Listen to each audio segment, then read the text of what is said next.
Hello mga kamami, good morning. Dahil Friday today, expected may pasok tayo. Syempre, hindi lang kami ang may pasok, pati na rin ang aming Inday Badiday.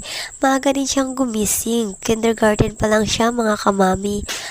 Ayan no, pinasuot siya ng sapatos ng kanyang papa. Pagkatapos naman, inayos ko na ang buhok niya. Gusto niya kasi yung palaging may design mga kamami. Ganyan kaarte ang aming Inday Badiday. Pagkatapos, pinakain na siya ng kanyang papa. Ako naman, inayos ko na konti ang aking sarili. Kontento na ako mga kamami, lipstick lang at eyebrow. Okay na ako yan. O, tingnan nyo, nasa labas na si Inday Badiday. Excited na masyado.